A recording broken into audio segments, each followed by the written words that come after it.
All right. Cattails here, and oh boy, do I have some absolutely deranged content for you today.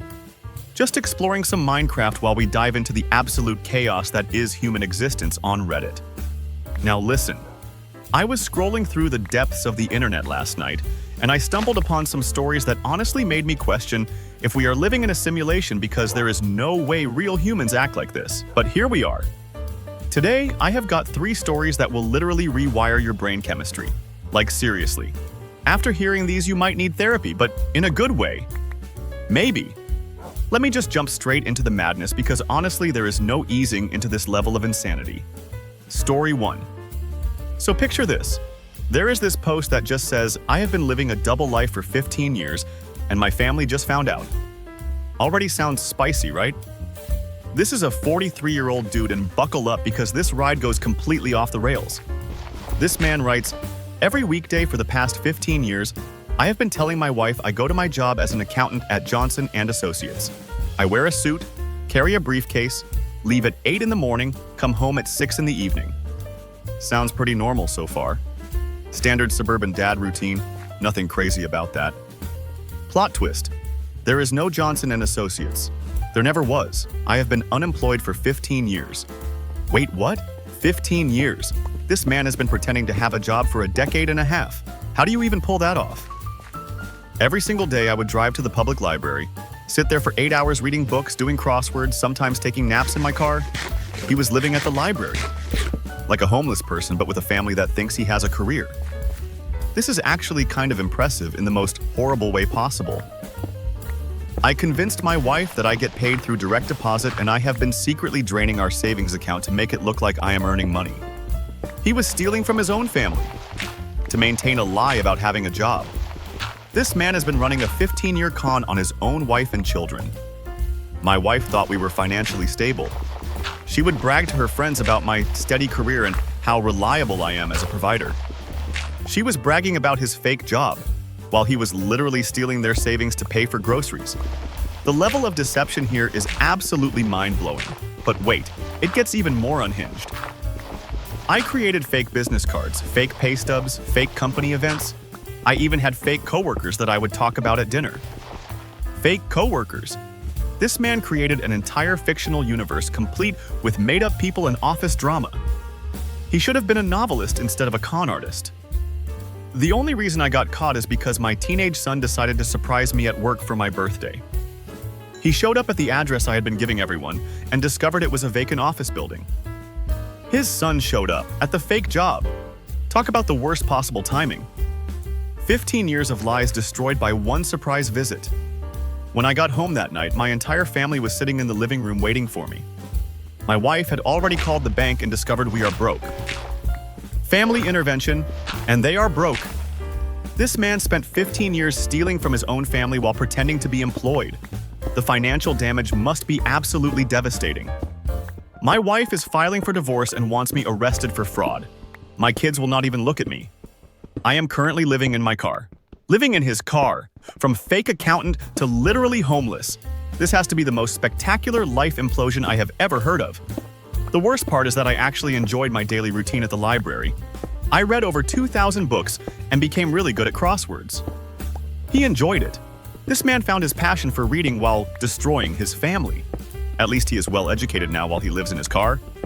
This story is absolutely bonkers. Like I understand being unemployed, but 15 years of elaborate lies is just insane. This guy needs serious help.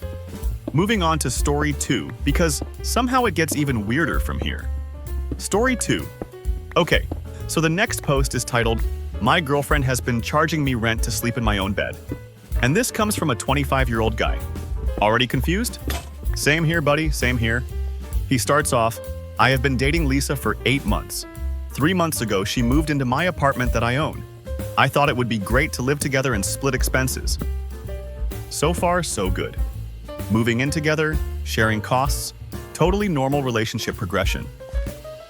Lisa insisted on paying exactly half of everything. Utilities, groceries, internet, streaming services.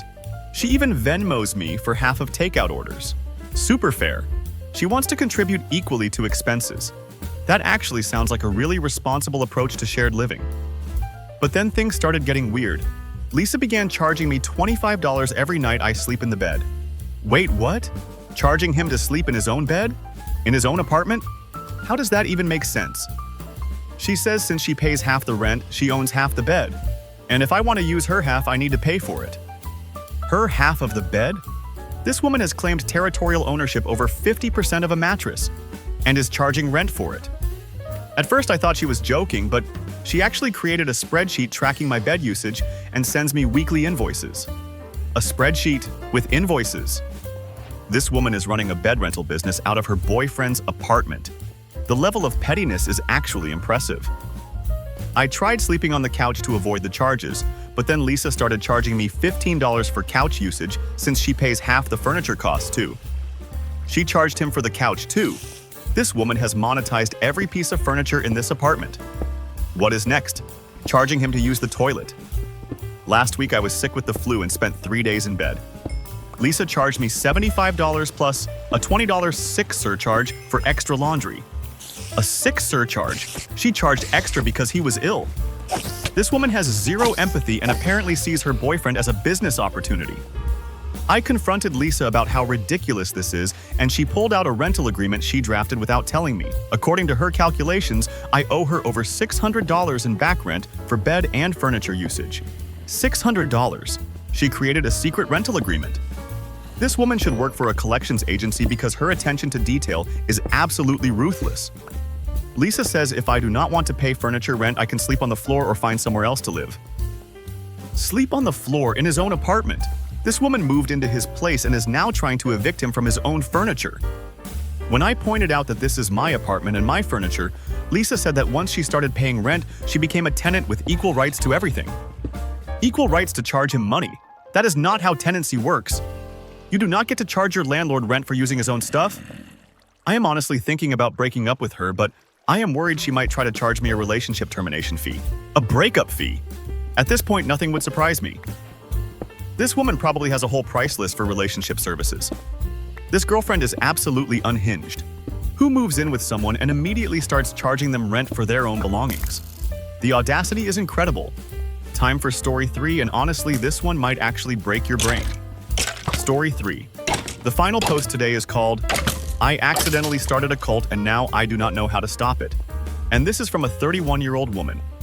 Just the title alone is absolutely wild.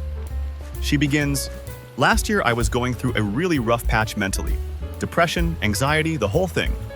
I started doing daily meditation and yoga in my backyard to help cope. Mental health struggles, turning to meditation and yoga. Totally healthy and normal way to deal with stress. My neighbors would see me every morning and started asking about my routine. A few of them asked if they could join me. Neighbors wanting to join meditation. That sounds really nice, actually. Building community through wellness activities. I said sure, and soon I had like 10 people coming to my backyard every morning for meditation and yoga. 10 people. That is actually really sweet, like a little neighborhood wellness group. Nothing wrong with that. People started calling me their spiritual guide and asking for life advice. I just went along with it because it felt good to help people. They called her a spiritual guide. I mean, if people are getting value from your guidance, that is not necessarily a bad thing. Then someone suggested we should have a name for our group. I jokingly said we could be called the Sunrise Enlightenment Circle. The Sunrise Enlightenment Circle. Okay, that does sound a little cult-ish, but still pretty harmless for a meditation group. Within 6 months, we had over 100 members meeting 3 times a week. People started bringing friends, family, coworkers. 100 members. This meditation group exploded into a full organization. That escalated really quickly. People began asking me to officiate their weddings, name their babies, make major life decisions for them. They started calling me Mother Sunrise. Mother Sunrise? They want her to name their babies. This woman accidentally became a religious leader without even trying. Members started donating money for group supplies, but then they began giving me cash gifts and expensive presents. Money and expensive gifts. Now this is definitely starting to look like a cult situation. When people start giving you money and calling you mother something, that is a red flag. I tried to discourage the gifts, but members said they felt called to support my mission, and that refusing their offerings would be rejecting their spiritual growth. She tried to stop it, but they twisted it into spiritual manipulation. These people are using cult logic to force her to accept their money. Last month, someone bought me a house because they said I needed a proper temple for our work. I legally own a house now that I never asked for. They bought her a house, a whole house. This woman went from backyard yoga to real estate ownership. How do you even handle that situation legally? The group has started referring to outsiders as the unenlightened, and they have cut contact with friends and family who do not join us. Cutting contact with outsiders. That is classic cult behavior. This meditation group has become a full-blown religious movement with isolation tactics. I have tried to disband the group multiple times, but members say that testing their faith is part of my spiritual teaching and they become more devoted. Every time she tries to quit, they think it is a test. She is trapped in her own accidental cult. These people have interpreted her attempts to escape as deeper spiritual lessons. Yesterday, someone asked me to arrange marriages between members because they trust my divine judgment about compatibility.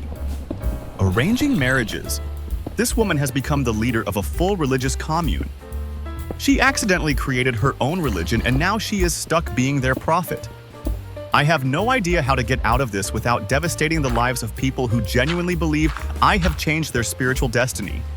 She is trapped by people who think she saved their souls.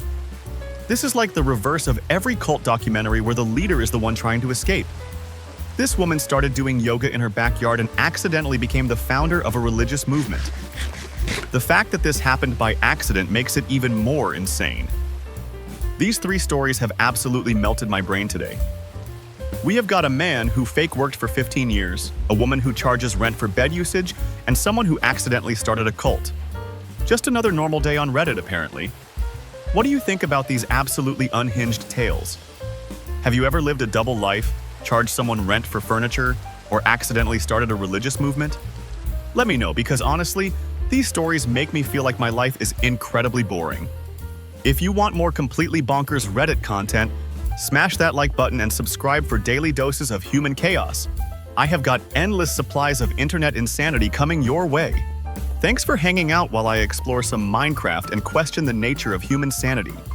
I will catch you in the next one, where we will probably discover even more unhinged behavior. Stay sane out there, everyone, and remember, apparently anything is possible if you put your mind to it.